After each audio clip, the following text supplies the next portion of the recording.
Alam niyo ba, grabe talaga yung bago kong crush sa school. Sobrang pogi niya. Transferee lang siya, pero classmate ko. Ngayon lang ata ako ma-inlove ng ganito. Oo, huwag ka nagkukwento ng ganyan. Mamaya marinig ka ni tita. Alam mo naman yun, te. Di ba? Galit sa mga lalaki. Oo nga ate. Kaya siguro tumahimik ka na lang po. Kasi sure magagalit po yun si tita. Secret na lang po to.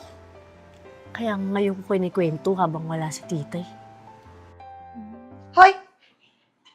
Ano yung kwento mo, Elsa, na dapat hindi ko marinig at malaman, ha? Wala yun tita. Yung yung mga nangyayari lang yun sa school. Opo, wala yung tita. Sigurado kayo? Uy, ikwento nyo na habang nandito ako ngayon sa harapan nyo. Hay nako tita, tungkol po doon sa classmate po ni Ate Elsa po. Sabi niya po daw, cute po.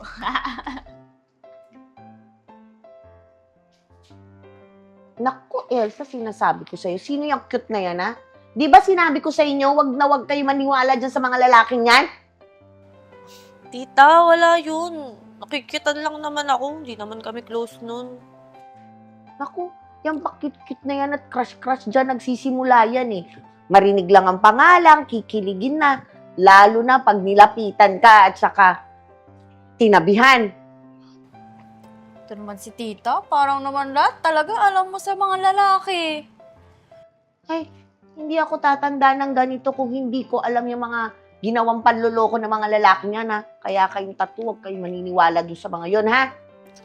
Siguro si tita na broken hearted doon. Kaya ganyan ngayon. Siguro nga po ate. Oy, nene, bata-bata mo pa, nakikisama ka sa pag-uusap namin, ha? Naku, kayong tatlo, umayos-ayos na kayo, ha? Mag-ayos-ayos na, kakain na tayo maya-maya. Papasok muna ako sa kwarto ko, ha? Naku, kayong tatlo talaga, Opo. lang kayo sa akin. Talaga nini, pahamak ang daldal mo. Sorry na mga ate. Hindi ko lang po talaga kaya magsinungaling po. Pero sa ulitin pwede ba huwag ka na lang magsalita? Sige po. Kaya nga, pasabi-sabi ka pang secret-secret. Patong Sorry po. bunso. Naku, Jake. Dahil sa'yo, galit na galit ako ngayon sa mga lalaki at walang tiwala. Tuloy, pati yung tatlong pamangking ko, pinaghihigpitan ko. Para hindi nila maranasan yung mga naranasan ko sa'yo. Naku! Ay, Kaya ganun pala si tita. May marinig niya tayo. Tara na nga, kumakita tayo. Just na kayo.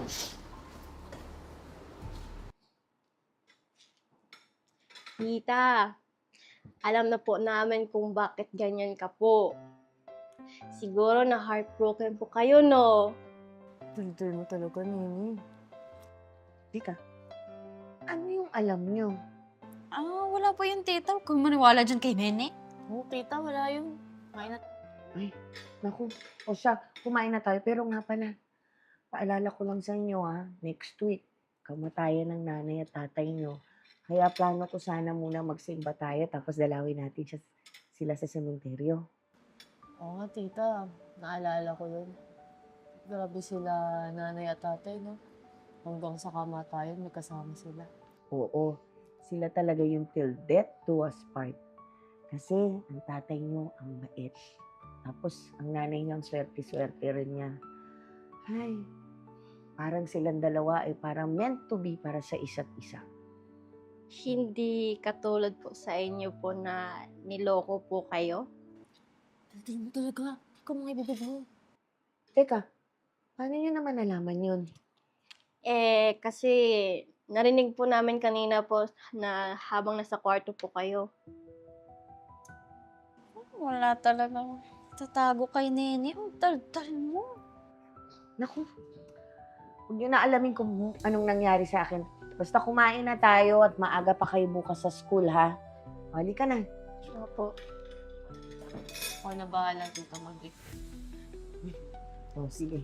Salamat. Hali ka na. Oh, magkuha na kayo dyan.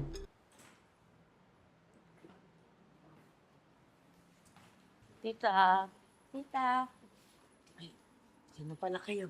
Po, tita. Bless po. Ay. Ah, tita, ano pong tinago niyo po? Okay lang po ba kayo, tita? Bakit parang malungkot ka po? Ano kasi, kanina, nakita ko yung kaisa-isang lalaking kinasusuklaman ko. Tapos, ang saya-saya niya. Kasama niya yung pamilya niya. Naging boyfriend niyo po, tita. Ano po ulit pangalan nun? Naku, si Jake. Diba? Jake pa lang ang pogi na nung pangalan. Ay, alam mo dati, marinig ko pa lang ang pangalan nung kinikilig na ako. Pero pinaglaban ko yun Pinaglaban ko yun sa pamilya ko. Ay, dati nga, lahat ng gusto niya sinusunod ko. Binigyan ko lahat ng atensyon, pagmamahal. Pati nga, material na bagay, binigay ko lahat. Tapos wala din. Niloko din ako. Pero ano pa pong nangyari, tita? Ayun na nga. Niloko ako. Ang dami pala kami. Pinagsabay-sabay na kami.